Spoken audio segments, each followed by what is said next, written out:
Welcome back to Infidelity Tales Lab. We're incredibly grateful for your support. Before we begin today's tale, tell us, which city or country are you joining us from? We love connecting with our global audience. Now, let's dive into today's story. Chapter 1. The Self-Made Man. Mason Reynolds wiped the grease from his hands with a stained rag, his muscles aching from hours bent over the engine of a '67 Mustang. The auto repair shop's radio crackled with Detroit Tigers game commentary, mixing with the rhythmic clanking of tools and hum of machinery. "Kid, you're going to work yourself into the ground," Mike, the shop supervisor, called out from beneath a lifted Chevy. "It's past closing time. Just finishing up Mrs. Garcia's timing belt," Mason replied, double-checking his work. At 16, he'd already earned a reputation for thoroughness that brought regular customers to Lloyd's Auto Repair. The shop door chimed. "Dad, I brought dinner." Lisa Lloyd's voice rang through the garage. Mason glanced up to see the owner's daughter carrying takeout bags, her college sweatshirt bearing the University of Michigan logo. "Perfect timing, sweetheart." "Let me just—" James Lloyd's response was cut short by the sound of breaking glass. Two masked figures burst through the side entrance, one brandishing a gun. "Nobody move!" the taller one shouted, grabbing Lisa's arm. "Keys to the blue BMW out front. Now!" Mason's body moved before his mind could process the danger. He lunged forward, tackling the armed man. The gun went off, the sound deafening in the enclosed space. Lisa screamed and broke free, running toward her father. Pain exploded in Mason's shoulder as they crashed into a tool cabinet. Tools rained down around them as they grappled on the concrete floor. The second attacker tried to pull Mason off, but Mike had already triggered the emergency alarm. "Police are coming!" James Lloyd's voice boomed through the garage. The attackers panicked, the armed one shoving Mason hard against the cabinet before they fled. Mason tried to stand, but his legs wouldn't cooperate. Warm blood soaked his work shirt, and the room started to blur. "Mason, stay with me, son." James knelt beside him, pressing a clean shop towel against the wound. "Lisa, call an ambulance." "I'm okay," Mason mumbled, though the pain suggested otherwise. "Lisa, she okay?" "I'm here." Lisa's tear-streaked face appeared above him. "You saved my life, you idiot."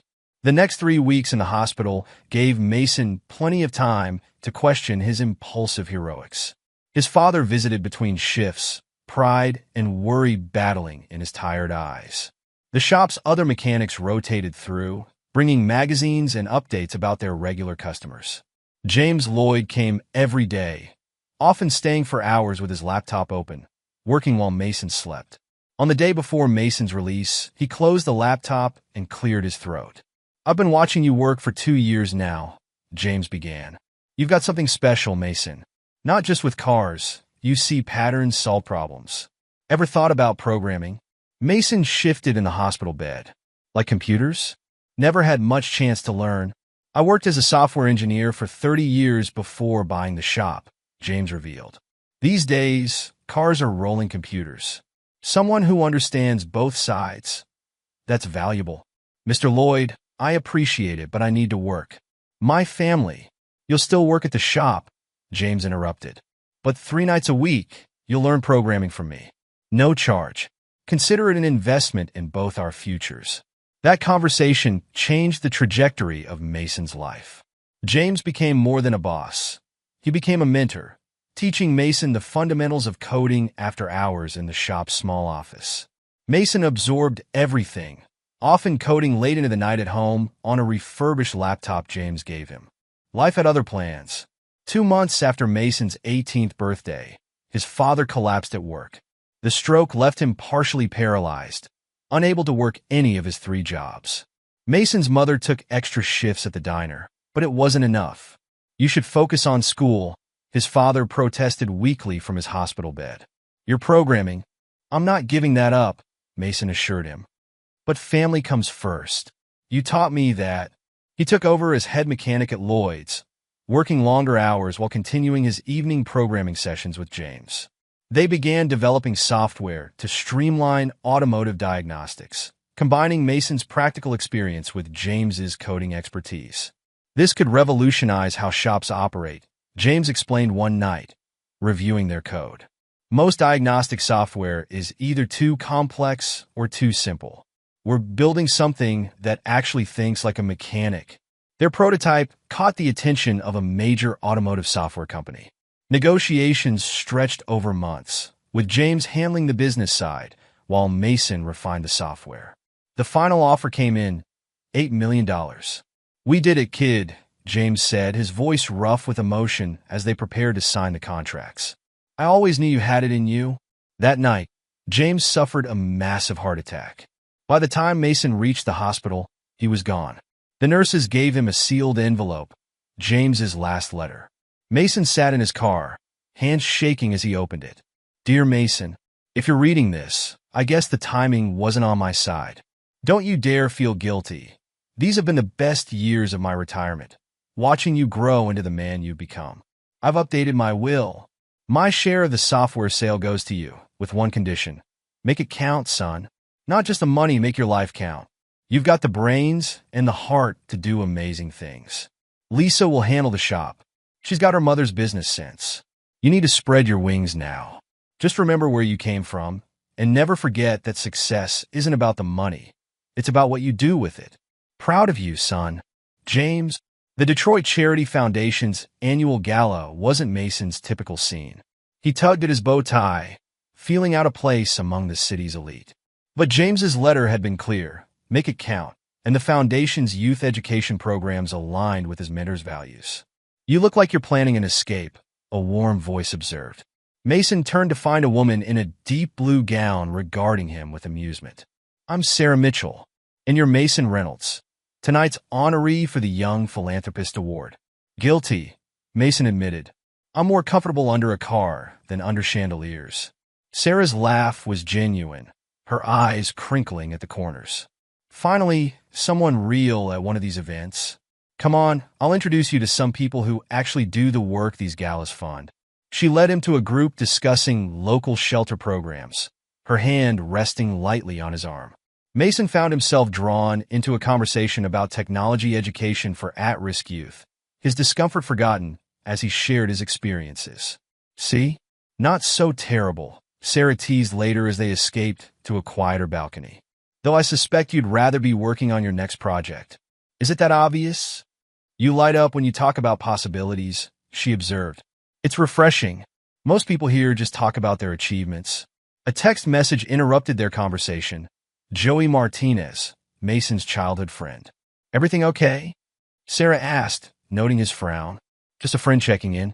He's a bit overprotective since." Mason gestured to his shoulder. "The carjacking? I read about that. It's quite a story." Mason changed the subject, uncomfortable with the attention. "Tell me more about your shelter work. It seems like you're really making a difference." Sarah's passion for helping others matched his own drive to create change. They talked until the gala ended, exchanging numbers with a promise to continue their conversation. "Careful with that one," Joey warned the next day over lunch at their favorite diner. "I've heard stories about the Mitchell family." "From your Aunt Rosa? She works for half the families in that neighborhood." "Exactly. And Sarah Mitchell has a reputation. Those charity appearances? All for show." Mason dismissed his friend's concerns. "People can surprise you. Look at James. Everyone thought he was just a mechanic." Their whirlwind romance played out in stolen moments between Mason's growing business commitments and Sarah's charity work. She showed up at his office with coffee during late nights, listened to his ideas with genuine interest, and challenged him to think bigger. The proposal came 6 months later, on a quiet evening at the auto shop where it all began. Mason had asked Lisa's permission to use the space, setting up a simple dinner among the familiar tools and machines. "You're crazy," Sarah said when he knelt, holding out a ring. "We could be at any restaurant in the city, and you bring me here? This is where I learned who I wanted to be," Mason explained. "It's where I learned that success isn't about money or status. It's about building something that matters, with someone who matters." Sarah's yes echoed through the garage, followed by happy tears and endless phone calls to family and friends.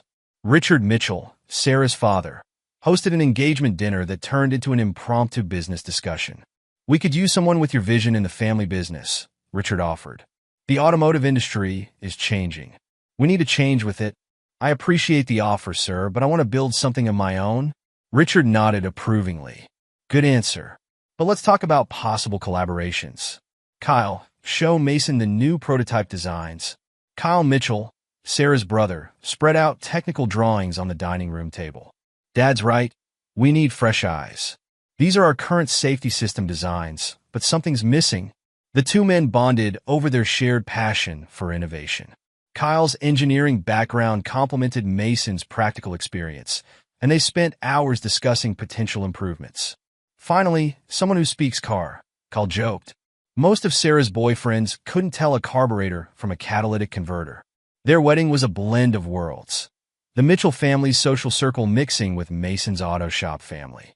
Joey served as best man, his speech walking the line between heartfelt and humorous.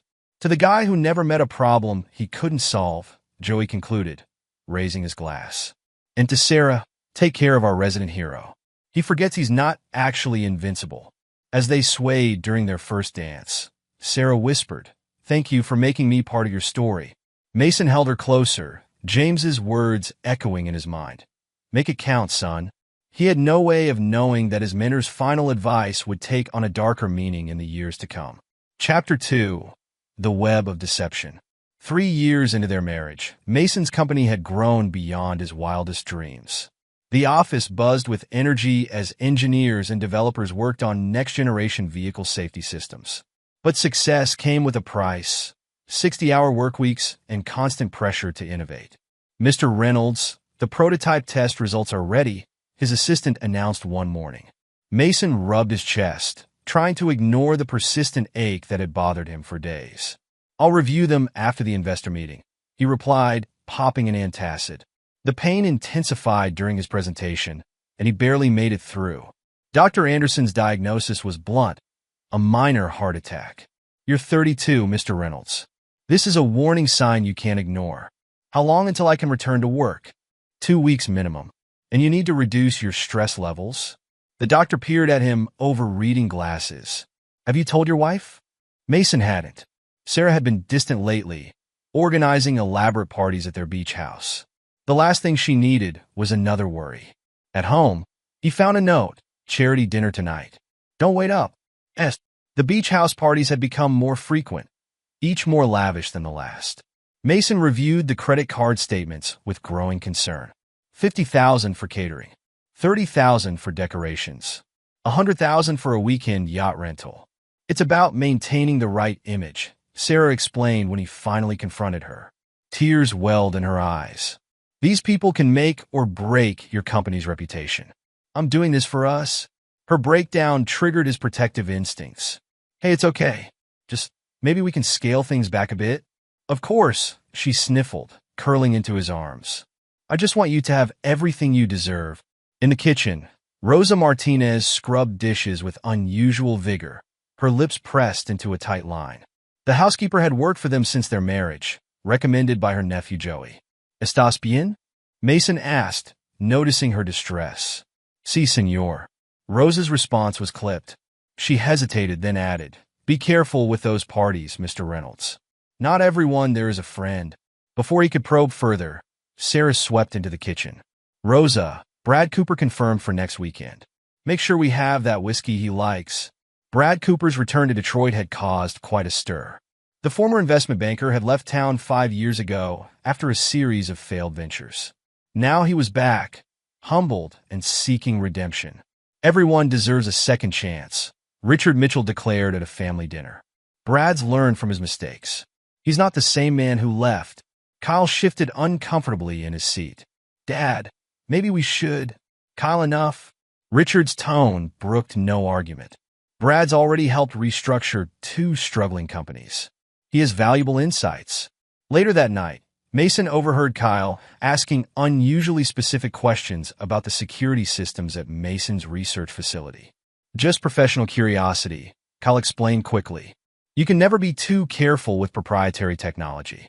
2 weeks later, the facility burned. Fire investigators found evidence of an electrical malfunction, but something felt off about their report. "Insurance will cover everything," Sarah assured him, rubbing his tense shoulders. Maybe this is a sign to take a break. Brad mentioned a great investment opportunity. Mason's instincts, honed by years in the shop, screamed that something wasn't right. He began paying closer attention to the beach house gatherings, noting how Sarah and Brad always seemed to find private moments to talk. "They're planning something," Rosa whispered one night, slipping him a folder. Inside were photographs of his private documents, carefully arranged on Sarah's desk. "She copies everything when you're at work." Before Mason could investigate further, Rosa's son received an unexpected scholarship to study in Europe. "Such a generous opportunity," Sarah commented, "though it would be a shame if anything prevented him from accepting it." The threat was clear. Rosa's subsequent silence spoke volumes. The breach in Mason's carefully constructed world widened. Security footage revealed Kyle accessing restricted areas of the rebuilt facility late at night. Sarah's foundation began making large donations to obscure overseas charities. Brad Cooper became a fixture at Mitchell family gatherings, his redemption story accepted without question. One evening, Mason returned home early to find Sarah deep in conversation with Brad on their back patio. They stood too close, their body language intimate and familiar. "Mason," Sarah's surprise seemed genuine. "You remember Brad? We were just discussing the Foundation's new initiatives." "Fascinating stuff," Brad added smoothly. "Your wife has quite a vision for expanding your philanthropic impact." Mason maintained his composure, years of high-stakes business dealings serving him well. "Don't let me interrupt. I have some work to catch up on." In his home office, he pulled up the Foundation's financial records. The numbers didn't add up. Large sums disappeared into a maze of international transfers and shell companies. A text message lit up his phone. "Joey, we need to talk." Not over the phone. They met at their old high school basketball court, the Detroit skyline glowing in the distance. "Rosa's been keeping records," Joey revealed. "Documents, conversations, security footage. She's scared, man. These people, they're not just stealing from you. They're building something with what they take." Mason thought of James Lloyd's final advice: make it count. He hadn't understood then that sometimes making things count meant fighting to protect what you've built. "I need proof," he told Joey. "Enough to understand exactly what we're dealing with." "Be careful," Joey warned. "Sarah's got people watching you. And Kyle, he's not the friend you think he is." The pieces of the puzzle were there, but Mason couldn't see the full picture. Not yet. He thought of his father, still working to regain his strength. Of James Lloyd's belief in his potential. Of the employees who trusted him with their livelihoods. In the distance, another party ramped up at the beach house. Mason watched the cars arrive, recognizing the players in what he now realized was an elaborate performance. Sarah appeared in his office doorway, stunning in an evening gown. "Sure you won't join us? Brad's bringing some interesting investors." "Maybe later," Mason replied, wondering when his wife's smile had become a stranger's. "I have some calls to make." Chapter 3: The Unraveling. The truth arrived in an unmarked envelope, delivered to Mason's office on a Tuesday morning. Inside, he found surveillance photos and a handwritten note. "I know what they did to my sister. Meet me at Riverside Cafe. Chelsea Wayne." Mason researched Chelsea Wayne before the meeting. Her sister's suicide had made local headlines 5 years ago. Another tragic story of depression and financial ruin. But something about the case hadn't sat right with investigators, though they could never prove otherwise. The cafe was nearly empty when he arrived. Chelsea Wayne looked nothing like her social media photos. Her bartender's uniform replaced the glamorous party shots he'd found online. "I serve drinks at your beach house parties," she explained, hands wrapped around a coffee mug. "That's how I recognized him. Brad Cooper. He did the same thing to my sister that he's doing to you." She slid a USB drive across the table. "Security footage. Documents. Things your wife wouldn't want public. Brad's not just sleeping with her. They're systematically dismantling everything you've built." Mason's throat tightened. "Why are you showing me this?" "Because my sister deserved justice." Chelsea's knuckles whitened around her mug. "And because they're going to kill me for it." 2 days later, Chelsea's car spun off the road on her way to work. The police called it an accident, brake failure in an otherwise well-maintained vehicle. She survived but remained in a coma, machines breathing for her while Mason watched his world crumble. Something about that crash doesn't add up, Detective Marcus Rodriguez told him unofficially. But without proof. Mason hired Diana Walsh, a former FBI agent turned private investigator. Her reputation for thoroughness had earned her both respect and enemies in Detroit's corporate circles. Your wife's foundation is a shell, Diana reported after 2 weeks of investigation. The real money flows through offshore accounts, funding a rival tech company. They're replicating your patents, modifying them just enough to avoid legal issues. Brad's company? On paper. But Sarah's the majority shareholder through a series of proxy corporations. Diana passed him a thick folder. There's more. Your friend Kyle's been feeding them information for months. Mason thought of Kyle's recent behavior, the odd questions, the late-night facility visits. Why? Revenge. Diana pulled up security footage showing Kyle meeting with Brad. Remember that failed project last year? The one that embarrassed him in front of Richard? Kyle blamed you, even though you covered for his habits. The footage showed Kyle's hands shaking as he passed Brad a flash drive. Even through the grainy video, Mason recognized the signs of withdrawal he'd been trying to ignore in his friend. Kyle's addiction? Mason asked quietly. Diana nodded. Brad's been supplying him, keeping him dependent while using him for information. Your wife knows. She's been managing Kyle's medical expenses through the foundation. The betrayal cut deep, but something still didn't make sense. Sarah doesn't need my money. The Mitchells are wealthy in their own right. This isn't about money. It's about control. Diana played an audio file. Sarah's voice filled the room, discussing Mason with Brad. He thinks success is about helping people, about making things count. We'll show him what really counts in this world. The recordings were everywhere. In Mason's home office, his car, even his private conversations with his father. Sarah had been documenting everything, carefully editing conversations to create a narrative of abuse and criminal behavior. It's her insurance policy, Diana explained. If you ever threatened her plans, these recordings would destroy you. She's got copies stored in multiple locations. Mason drove to the hospital that evening, sitting beside his father's bed as the machines beeped steadily. I should have seen it coming, Dad. His father's stroke-weakened hand gripped his. Your mother. She always said you had too much faith in people. But that's not a weakness, son. It's what makes you different from them. At home, Rosa was waiting in the kitchen. Senor Reynolds, there's something you should know. She told him about the documents, the photos, the whispered conversations she'd overheard. I wanted to tell you sooner, but mi hijo, my son. I understand, Rosa. Mason squeezed her shoulder. You were protecting your family, just like I should have protected mine.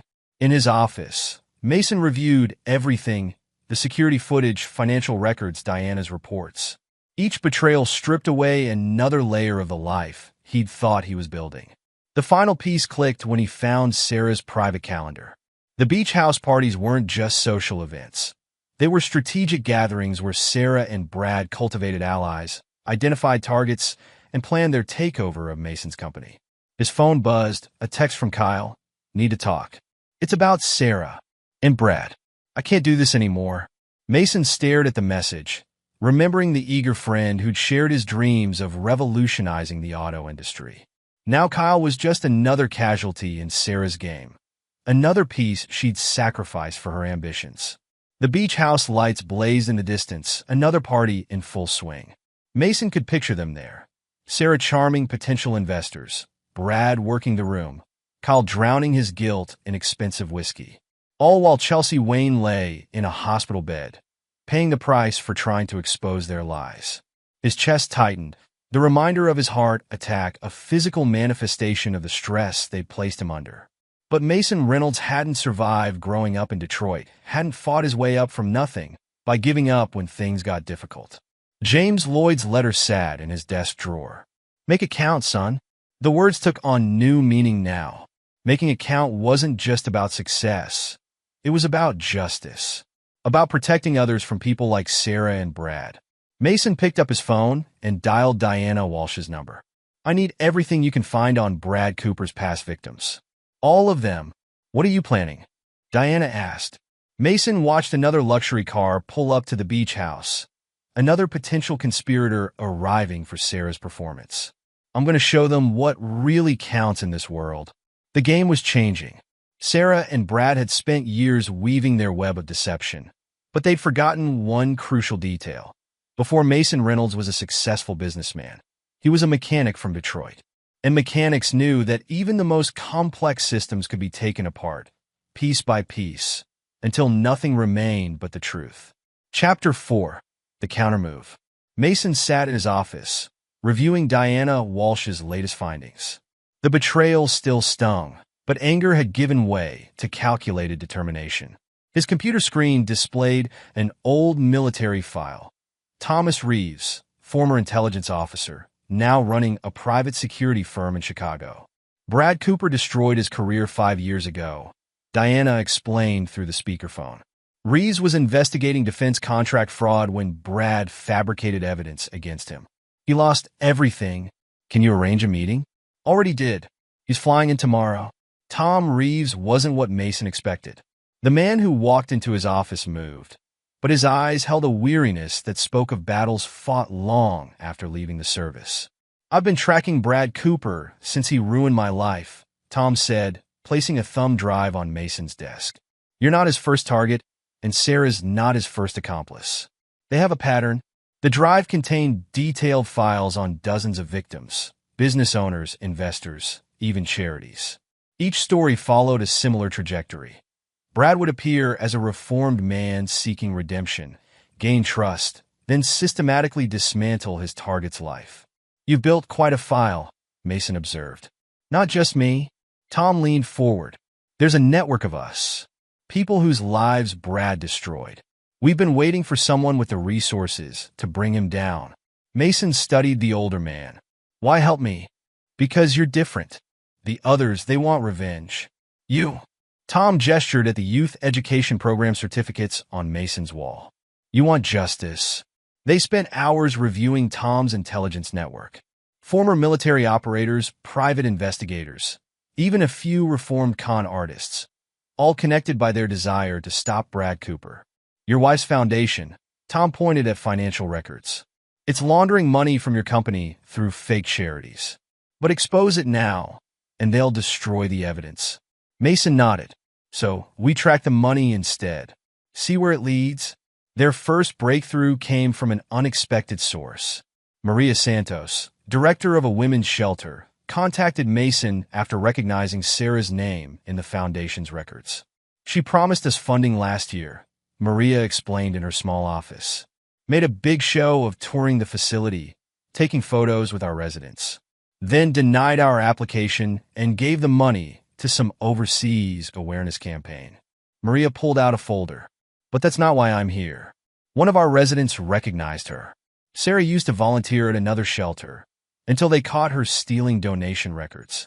She was using them to find vulnerable women for Brad's investment scams. The evidence mounted. Tom's network identified shell companies, offshore accounts, and a pattern of charitable fraud that spanned multiple states. Mason used the information to track their operations without exposing his knowledge. Detective Marcus Rodriguez proved another valuable ally. The veteran cop had never forgotten Chelsea Wayne's sister. The scene was too perfect, Rodriguez explained, spreading crime scene photos across his desk. Pills, alcohol, a suicide note that read like a Lifetime movie script. But the toxicology report showed inconsistencies. You think Brad killed her? I know he did, but proving it? Rodriguez shook his head. Cooper's smart. He uses people, creates layers between himself and his crimes. Your wife's foundation? Perfect cover for moving money and information. Mason studied the detective's case files. You've been building this case for years, and now we have resources. Rodriguez's eyes gleamed. Your friend Tom's network, my evidence, your inside access. We can finally nail this bastard. The investigation took an unexpected turn when Rosa mentioned her nephew Miguel's connection to Detroit's street racing scene. Mi sobrino, she hesitated. He saw Mr. Cooper at the races last week, making deals with some dangerous people. Miguel Martinez proved more than just a skilled mechanic. His racing network gathered intelligence that law enforcement couldn't access. These guys Brad's dealing with? Miguel explained in his garage. They're not the type who accept excuses for missing payments. And Brad? He's in deep. Mason remembered Sarah's recent request for additional funds. How deep? Millions. Miguel wiped his hands on a rag. He's borrowing from one group to pay another. When it falls apart, he made a collapsing gesture. Tom's team confirmed Miguel's information. Brad had been using the street racing scene to meet creditors, trying to keep his financial house of cards from collapsing. It's a weakness we can exploit, Tom suggested. These creditors won't appreciate learning their money is being used to fund Brad's revenge schemes instead of legitimate investments. Mason spent late nights coordinating with his growing alliance. Tom's network provided surveillance. Rodriguez gathered legal evidence, and Miguel's racing contacts tracked Brad's underground movements. We're not just building a case, Mason explained to Diana. We're creating a net they can't escape. Diana nodded approvingly. And Sarah's foundation? Keep watching, but don't interfere. Let them think they're winning. The pieces were falling into place. Tom's network identified Brad's safety deposit boxes, containing evidence of past crimes. Rodriguez's investigation uncovered links between Sarah's foundation and several unsolved fraud cases. Miguel's contacts reported growing unrest among Brad's creditors. They're getting nervous, Miguel reported. Brad missed another payment. His excuses aren't working anymore. Mason thought of Chelsea Wayne, still lying unconscious in the hospital. Of James Lloyd's final advice to make things count. Of all the lives Brad and Sarah had destroyed in their pursuit of power. Keep watching, he instructed his allies. Let them think they're in control. When we move, we take them all down, permanently. Chapter 5. The Resistance. Sarah noticed the changes first. Her American Express card was declined at Saks Fifth Avenue, a humiliation she wouldn't soon forget. Property deals began falling through without explanation. Offshore accounts reported technical difficulties accessing funds. Something's wrong, she paced in Brad's penthouse office. Mason's too calm. He's planning something. Brad dismissed her concerns, pouring another drink. He's probably focused on that new safety system rollout. Besides, our plans are accelerated now. No time for him to react. Sarah wasn't convinced. The foundation's expenses are being questioned. Donors are getting suspicious. Then create some distractions. Brad's smile held no warmth. A few accidents at his facilities should keep him occupied. The first accident occurred during a prototype testing session. A brake line failure sent a test vehicle into a barrier, injuring 3 engineers. Mason visited them in the hospital, their injuries a stark reminder of what he was fighting against.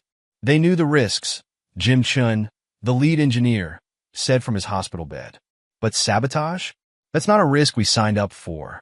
The injured workers' families joined Mason's cause, providing statements about previous safety incidents that had been covered up.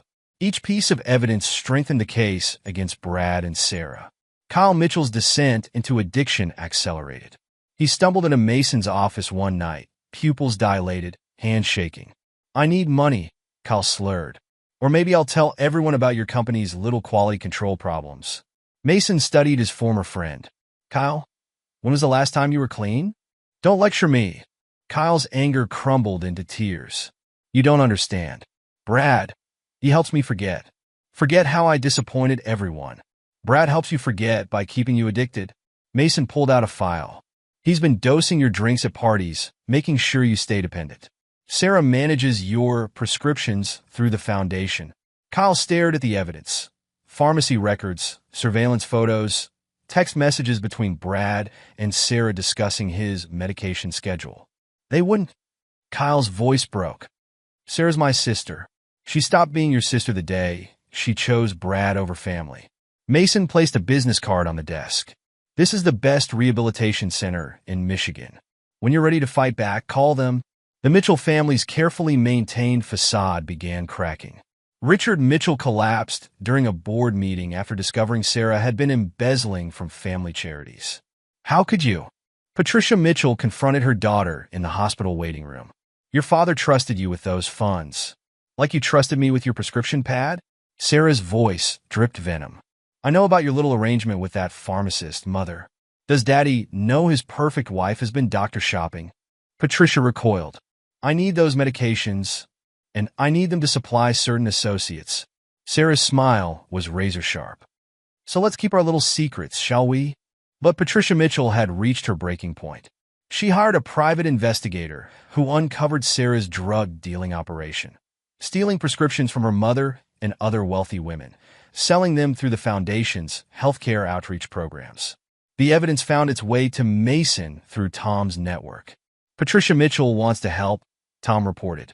"She's ready to testify about Sarah's drug operation." Brad's desperation showed in his increasingly reckless moves.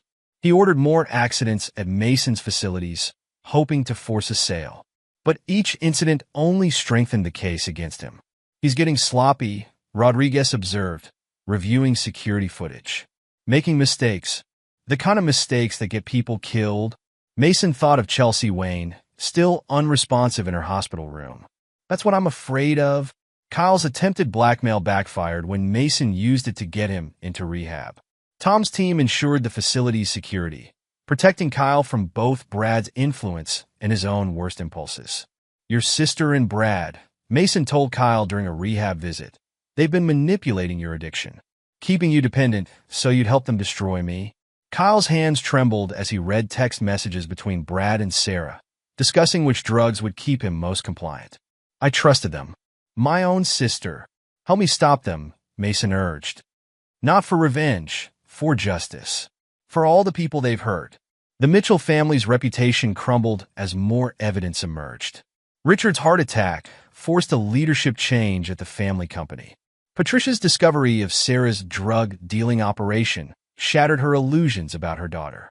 "I enabled her," Patricia confessed to Mason, "made excuses for her behavior. Now look what she's become." Sarah and Brad's desperation grew as their plans unraveled. Property deals collapsed. Creditors demanded payments.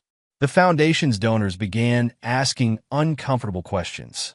"We need to accelerate everything," Brad insisted during a late-night meeting.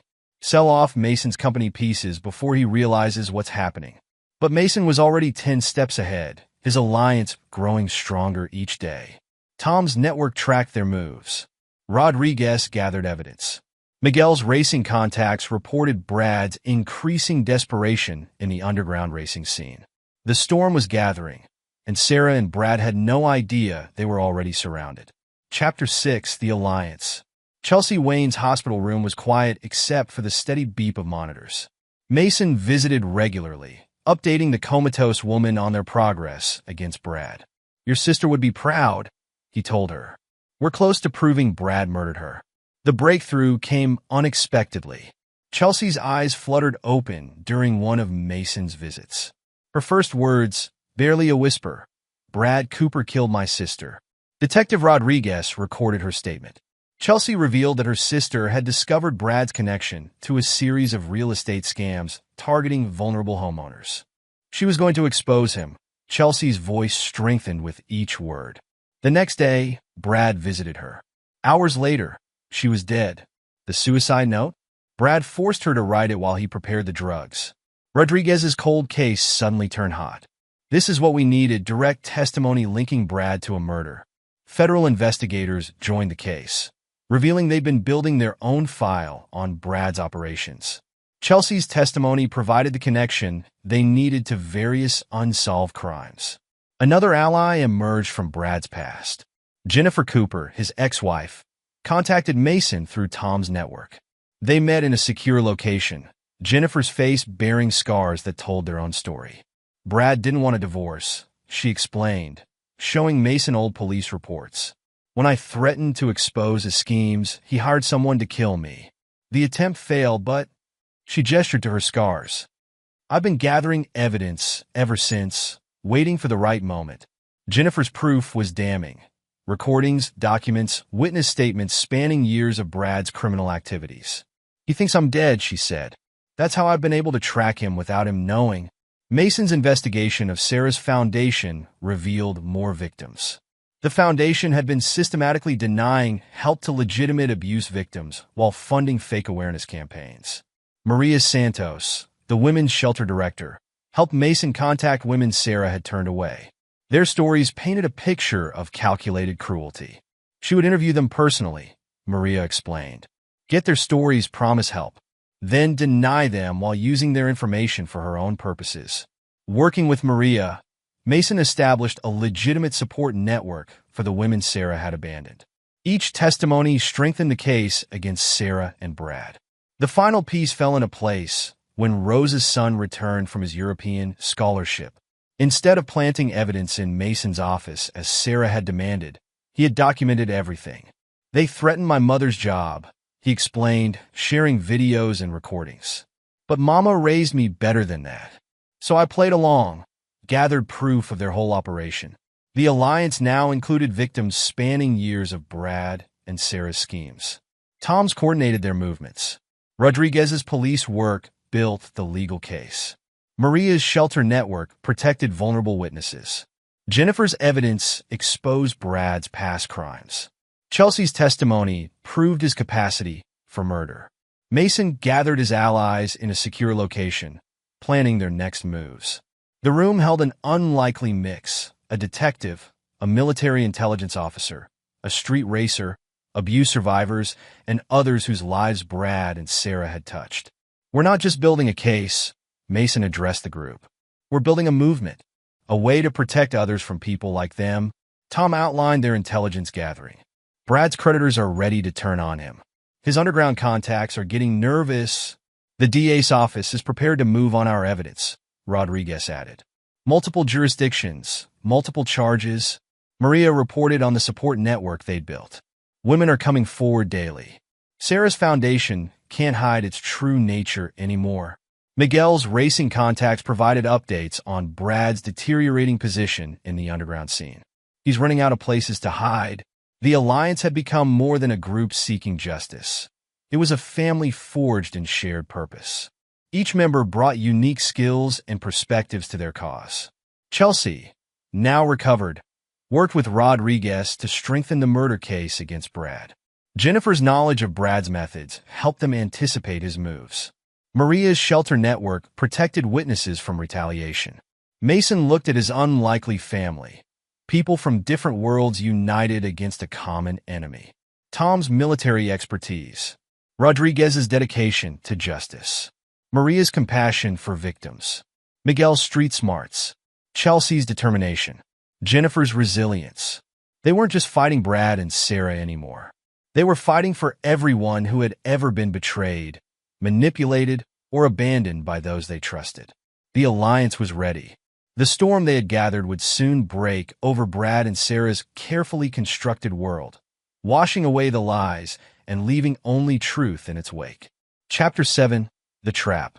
The Mitchell Family Foundation's annual gala buzzed with Detroit's elite. Crystal chandeliers illuminated the grand ballroom of the Renaissance Center as Sarah Mitchell Reynolds commanded attention from the main stage. "Your generosity tonight will transform lives," Sarah declared, her gown catching the light. Behind her, Brad Cooper nodded approvingly, playing his role as the reformed businessman perfectly. In the control room, Tom Reeves checked his watch. "All teams in position? Miguel's crews have the perimeter secured," Mason confirmed through his earpiece. "Rodriguez's units are staged nearby. Time to start the show." Tom's team had spent weeks preparing the gala's audiovisual system. Hidden cameras tracked Sarah and Brad's movements while a sophisticated program waited to broadcast carefully selected recordings.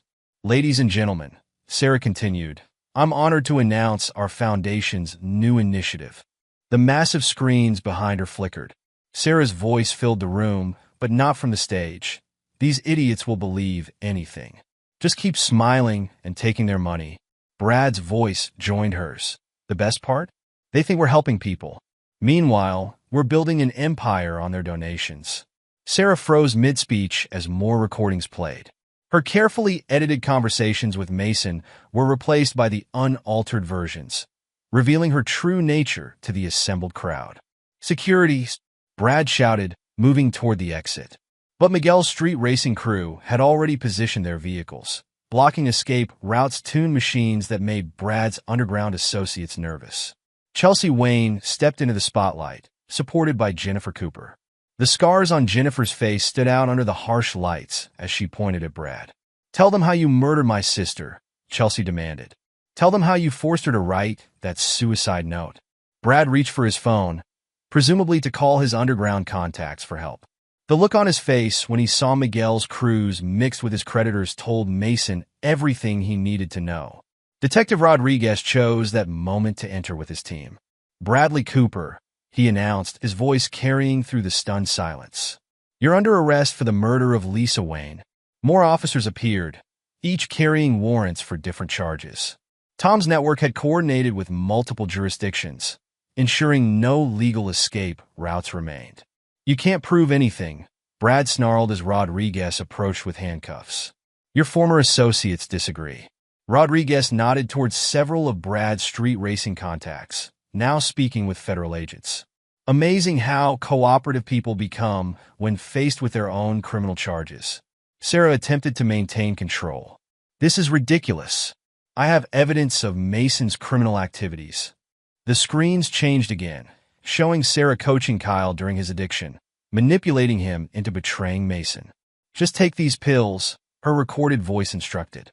"They'll help you focus on what needs to be done." Patricia Mitchell stood up from her table. "Those are my prescription medications. The ones you've been stealing and selling." More revelations followed. Tom's team had choreographed each disclosure to build upon the last, creating an inescapable web of evidence. The Foundation's fraudulent activities, the sabotaged research facility, Chelsea's attempted murder. Mason watched from the control room as Sarah's mask crumbled. The society darling disappeared, replaced by the calculating manipulator he'd discovered too late. "Mason," she spotted him emerging from the control room. "You don't understand. Everything I did was for us." "No," Mason cut her off. "Everything you did was for yourself. The Foundation, the parties, the lies. It was all about power." Rodriguez's officers moved through the crowd, collecting statements from shell-shocked donors. The women Sarah had turned away from shelters arrived with Maria Santos, their testimonies adding to the growing evidence. Brad's underground creditors, seeing federal agents everywhere, began making deals to save themselves. Each revelation triggered another, the cascade of evidence becoming an avalanche. Mr. Reynolds, a federal agent, approached Mason. "We'll need statements from all your employees regarding the facility accidents." "They're ready to talk," Mason assured him. "All of them." The gala dissolved into controlled chaos. Law enforcement officials escorted Brad and Sarah to separate vehicles while news crews arrived, drawn by anonymous tips. In the parking garage, Miguel's racing crews maintained their blockade. The sight of their modified vehicles, combined with the presence of Brad's angry creditors, ensured no underground rescue attempt would succeed. Tom coordinated the evidence collection from his command center. Federal agents are securing Brad's safety deposit boxes now. Jennifer's evidence is being processed. Chelsea's testimony is already on record. Mason watched Sarah being led away, remembering their first meeting at another gala years ago. Her honeyed voice, her passionate speeches about helping others, all part of an elaborate performance. "The Foundation's records?" he asked Tom. "Being seized as we speak. Your wife's creative accounting is about to become very public." The trap had sprung perfectly, each element building upon the others. Brad's criminal past merged with Sarah's financial fraud. Kyle's manipulation connected to the Foundation's drug dealing. Chelsea's attempted murder linked to Brad's pattern of violence. Detective Rodriguez allowed himself a small smile as he closed the car door on Brad. 5 years I've waited to make this arrest. Your sister can rest easier now, Chelsea." The night ended with Sarah and Brad in custody, their carefully constructed world beginning to crumble. But Mason knew this was only the beginning. The real fallout would come with the dawn. Chapter 8: The Fall. Sarah Mitchell Reynolds' fall from grace played out across social media platforms she had once manipulated so skillfully. The women she had turned away from her foundation came forward in waves, each story more damning than the last. She interviewed me personally, one woman testified before news cameras. Made me relive my abuse in detail. Then denied help and used my story to raise money she spent on parties. Maria Santos organized the testimonies, ensuring each victim's voice was heard. Sarah's foundation claimed to help abuse survivors. Instead, she used their pain to build her social status. The foundation's financial records revealed the full scope of Sarah's deception. Donations meant for shelters had funded private jets and luxury goods. Grants earmarked for victim support disappeared into offshore accounts. The numbers tell the story, Tom explained to federal investigators. Each fraudulent transaction links to specific events where Sarah and Brad recruited new victims or laundered proceeds from their schemes. Kyle Mitchell, fresh from rehabilitation, chose to confess publicly. He stood before reporters, 30 days sober and ready to face consequences. My sister and Brad Cooper exploited my addiction, he admitted.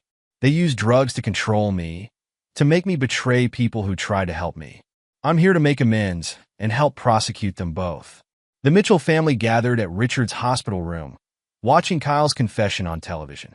Patricia held her husband's hand as their son detailed years of manipulation. We should have seen it, Richard said quietly. All those signs we ignored about Sarah. We saw what she wanted us to see, Patricia replied. But now we see the truth. Brad's criminal empire collapsed spectacularly. His underground creditors, facing their own legal troubles, raced to make deals with prosecutors. Each revelation exposed more crimes, more victims, more schemes. Cooper's legal team quit this morning, Rodriguez reported to Mason. Seems they discovered he was paying them with stolen funds. They're cooperating with our investigation now. The beach house parties, once symbols of Sarah's social influence, became evidence of her crimes. Staff members had recorded hundreds of hours of conversations, capturing Sarah, Brad, and their conspirators mocking victims and planning schemes. Mason reviewed the footage with his team. Release the relevant clips to media outlets, he instructed. The public needs to see their true characters. The videos spread rapidly. Sarah and Brad lounging by the pool, laughing about families they destroyed. Strategy sessions for manipulating Kyle's addiction. Plans for sabotaging Mason's company. Sarah's social media empire proved equally hollow.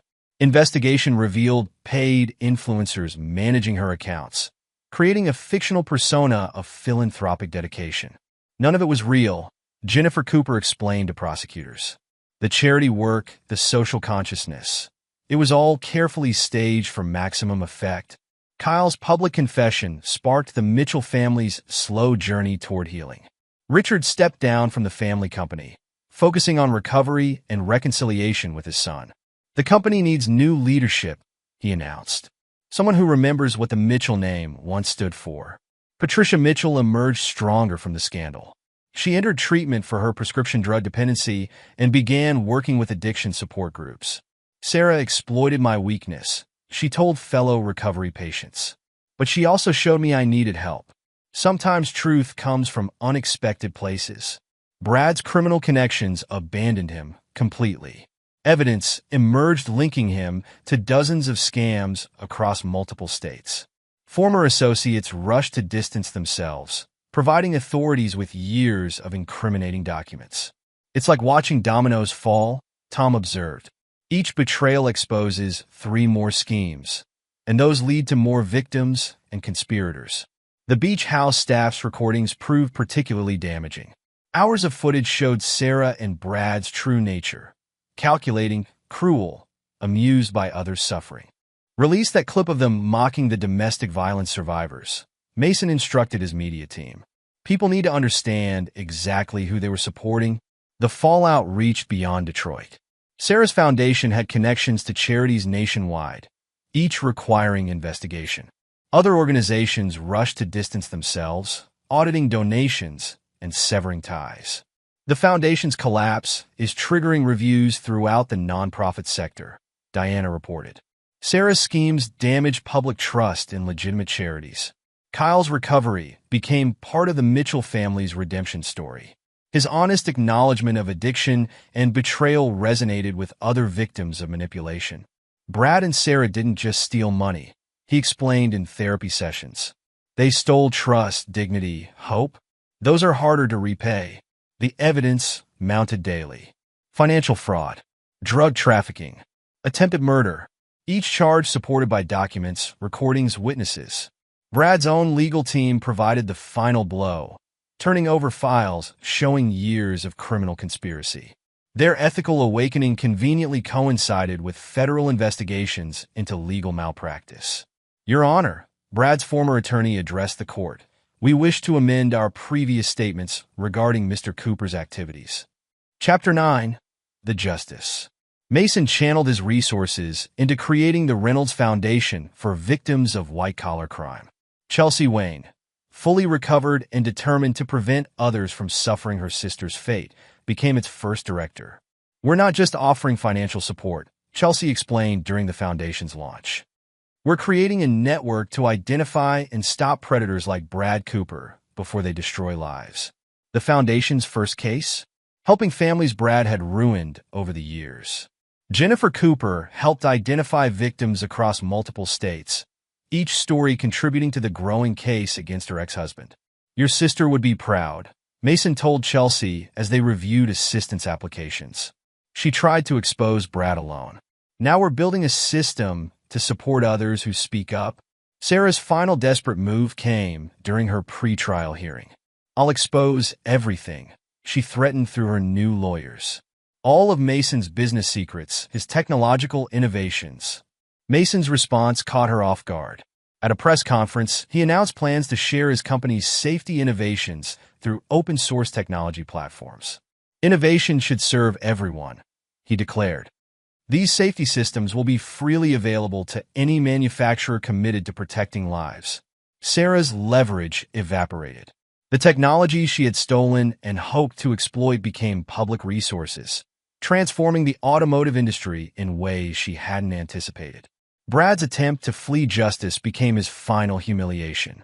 His private plane, piloted by one of Miguel's racing contacts, diverted to a secondary airfield where federal agents waited. You really thought I wouldn't have escape routes planned? Jennifer mocked her ex-husband as agents led him away. I've been tracking your backup plans for years. The beach house underwent its own transformation. Mason converted the symbol of Sarah's excess into a recovery center for addiction and trauma survivors. This place hosted parties where they planned to destroy lives. Kyle told the center's first residents. Now it's where lives are rebuilt. Rosa's son established a scholarship program at the center, specifically designed to help others resist manipulation tactics. They tried to use education to control me, he explained to potential recipients. We're using it to set people free. Mason's evolution from victim to protector manifested in new technologies. His company developed systems to detect fraud patterns, protect vulnerable individuals from exploitation, and support investigation of white-collar crimes. The machine from Detroit, Tom joked during a strategy session, became a guardian against predators. At the transformed beach house, Mason hosted a quiet dinner for his unlikely family. Chelsea discussed the foundation's progress. Rodriguez shared updates on cold cases they'd helped solve. Tom described how his intelligence network now served public good. To justice, Kyle raised his glass of sparkling water, marking 6 months of sobriety. And to the family we found through adversity, Rosa and Miguel sat among them, their loyalty honored with places at Mason's table. Each person represented a different aspect of the victory over Brad and Sarah's schemes.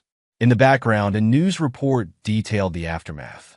Sarah's foundation funds redistributed to legitimate charities. Brad's multiple life sentences.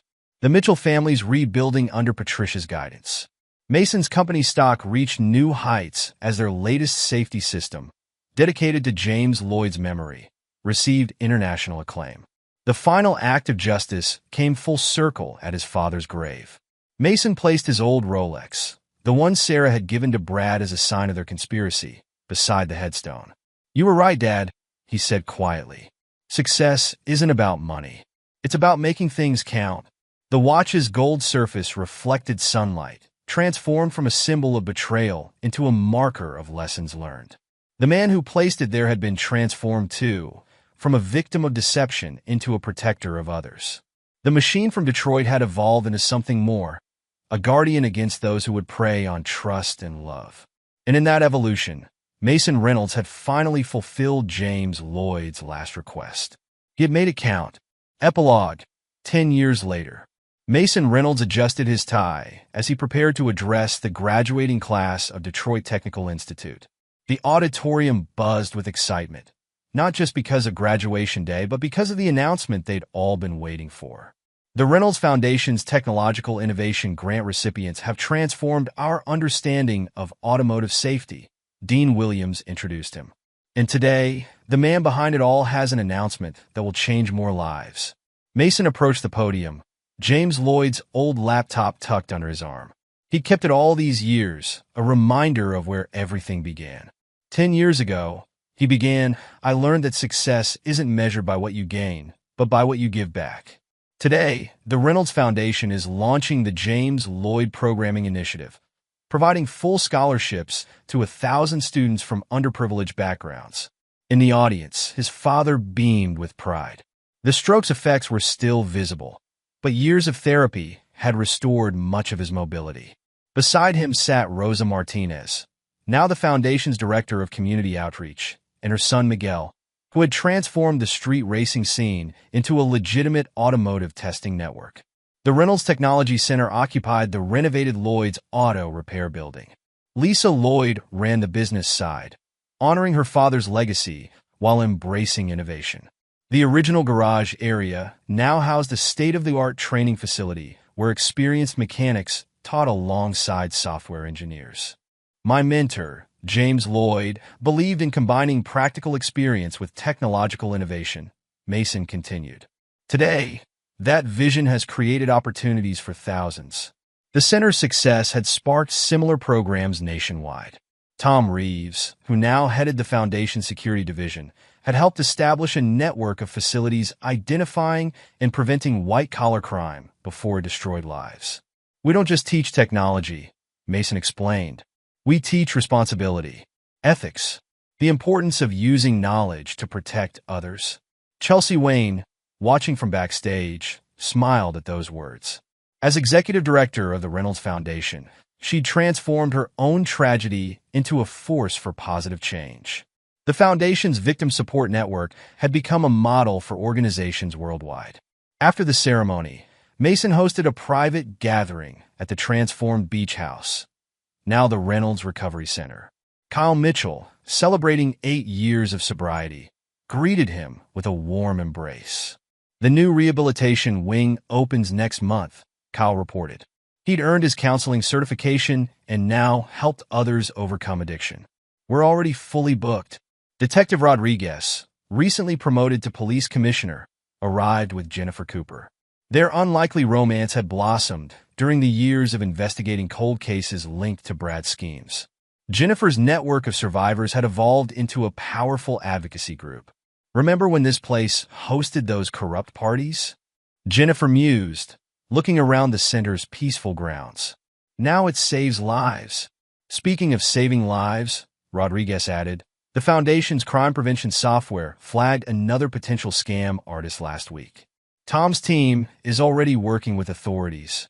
The technology Mason had developed hadn't just transformed automotive safety. It had evolved into sophisticated systems protecting vulnerable people from exploitation. The open-source initiative he'd launched to counter Sarah's threats had sparked a revolution in protective innovations. Patricia Mitchell joined them, accompanied by Richard. The Mitchell family had rebuilt itself after Sarah's betrayal. Patricia's recovery journey had inspired her to establish support programs for prescription drug dependency. The Mitchell Family Trust is funding 3 new recovery centers, she announced. Using the Reynolds Foundation model, Richard, though retired, had found purpose in mentoring young entrepreneurs. Teaching them what to watch for, he explained. The signs I missed with Brad and Sarah. News of the imprisoned couple surfaced occasionally. Brad's multiple life sentences ensured he would never harm anyone again. Sarah, serving 30 years for her crimes, had attempted to publish a memoir, but the Foundation's legal team had blocked it to protect her victims. Any word from the appeals court? Mason asked Rodriguez. Denied again. They're both staying exactly where they belong. Maria Santos arrived with updates about the Foundation's shelter network. Under her leadership, the network had expanded to protect not just abuse survivors, but anyone vulnerable to financial predators. We just opened the 15th satellite center, she reported proudly. The prevention programs are showing remarkable success rates. The gathering moved inside as evening approached. The center's main hall, once the scene of Sarah's manipulative parties, now displayed success stories, photographs and testimonials from people who'd rebuilt their lives there. Joey Martinez, who'd parlayed his protective instincts into a successful security consulting firm, studied a newer addition to the wall, a tribute to James Lloyd. "He would have loved seeing this," Joey remarked. "Everything growing from that little auto shop." Mason nodded, remembering those early programming lessons in the shop's office. He saw potential everywhere. In people, in technology, in second chances. Diana Walsh joined them, having retired from private investigation to lead the Foundation's investigative training program. Speaking of second chances, our latest graduate class includes 3 former scam artists. They're using their experience to help prevent others from following that path. The conversation turned to the Foundation's latest initiatives. Tom's security network had expanded globally, working with law enforcement agencies to identify and prevent exploitation. Chelsea's victim support programs had become a model for organizations worldwide. The pattern recognition software caught another pyramid scheme last month, Tom reported, before they could recruit any victims. The algorithms are getting better at spotting potential predators. Mason's original company had evolved too. The safety systems developed in those early days had become industry standards, saving countless lives. But it was the protective technologies, the ones designed to shield vulnerable people from exploitation, that truly fulfilled James Lloyd's final advice. Rose's nephew Miguel had transformed his street racing connections into a legitimate automotive testing network. "We're testing the new safety features next week," he announced. The results look promising. Kyle shared updates about his counseling work. Many of his patients were former victims of manipulation, dealing with trauma similar to what he'd experienced. "Understanding the manipulation tactics helps them heal," he explained, knowing they're not alone, that others survived similar experiences. Jennifer and Rodriguez discussed their ongoing work with cold cases. Brad's schemes had left a trail of victims across decades, and the Foundation's resources helped bring closure to old wounds. "Each case we solve prevents future victims," Jennifer explained. "People learn to recognize the warning signs." Patricia and Richard Mitchell had found peace in their new roles. The Mitchell family name, once tainted by Sarah's crimes, now stood for recovery and redemption. The scholarship program has already helped 50 students, Richard reported, all from families affected by white-collar crime. As night fell, Mason wandered to his old office. The space had been converted into a memorial room, displaying artifacts from the Foundation's journey. James Lloyd's letter held a place of honor. "Make it count, son." Those 4 words had guided everything. The Foundation's work, the technology innovations, the lives saved and rebuilt. All of it counted in ways James might never have imagined. Mason's phone buzzed, a message from Lisa Lloyd about the auto shop's latest training program. The original garage where he'd learned to solve problems now taught others to do the same, combining mechanical skill with technological innovation. The Reynolds Foundation had grown beyond his wildest dreams. What started as a response to betrayal had evolved into a force for positive change, touching lives across generations. Chelsea joined him in the memorial room. "The new Victim Support Center opens next month," she reported. "We're naming it after my sister." Mason nodded. Lisa Wayne's tragic death had sparked a movement that now protected countless others from similar fates. Her story, like James Lloyd's, reminded them why their work mattered. The Foundation's impact rippled outward. Tom's security network had prevented dozens of large-scale fraud attempts. Maria's shelter system protected vulnerable people before they could be exploited. Kyle's counseling programs helped survivors rebuild their lives. Miguel's testing network had revolutionized automotive safety standards. Joey's security firm trained corporations to protect themselves from internal theft and fraud. Diana's investigative programs helped law enforcement agencies stop white-collar crime before it destroyed lives. The beach house's transformation symbolized everything they'd accomplished. Where Sarah and Brad once plotted to destroy lives, people now found healing and hope. Rodriguez and Jennifer had married last spring, their ceremony held in the center's garden. Their combined experience, law enforcement, and survivor advocacy strengthened the Foundation's protective mission. Patricia's recovery journey inspired others struggling with addiction. Richard's mentoring helped young entrepreneurs avoid the pitfalls he'd missed with Brad and Sarah. The Mitchell family's redemption story proved that healing was possible, even from the deepest betrayals. Rose's promotion to Director of Community Outreach acknowledged her crucial role in exposing the truth. Her son's scholarship program helped others resist the manipulation tactics he'd witnessed. The Foundation's legal team maintained vigilance, ensuring Brad and Sarah's continued imprisonment while protecting victims' rights. Their stories served as warnings, teaching others to recognize and resist similar schemes. Mason's original company continued innovating, but profit had become secondary to protection. The open-source initiatives he'd launched had transformed multiple industries, making safety and security accessible to all. The James Lloyd Programming Initiative would extend that legacy, teaching new generations to use technology for good. Each scholarship recipient learned not just coding, but ethics and responsibility. Looking around the memorial room, Mason reflected on the decade's journey. The betrayals that could have destroyed him had instead sparked a movement dedicated to protecting others. The machine from Detroit had become something more, a guardian, a teacher, a force for positive change. James Lloyd's final advice had guided the transformation. Make it count. And they had. In lives saved, in people protected, in futures secured, everything counted. The Foundation's work would continue, growing and adapting to meet new challenges. The betrayals that began their story had been transformed into tools for prevention and healing. Sarah and Brad's schemes had failed, but their exposure had created something lasting and good. Mason left the memorial room, rejoining the gathering of people who'd become his true family. Each represented a different aspect of their shared mission: protection, healing, justice, innovation. Together, they'd built something that transcended revenge or justice. They'd created a legacy of protection and positive change, ensuring that future generations would be better equipped to resist manipulation and exploitation. The Reynolds Foundation stood as proof that even the darkest betrayals could lead to light, if you chose to make it count. In the distance, Detroit's lights sparkled, reminding Mason of those late nights at Lloyd's Auto Repair, learning to code while rebuilding engines. James Lloyd had seen potential in a young mechanic. Now that mechanic helped others see potential in themselves. The epilogue to their story wasn't about victory over Sarah and Brad.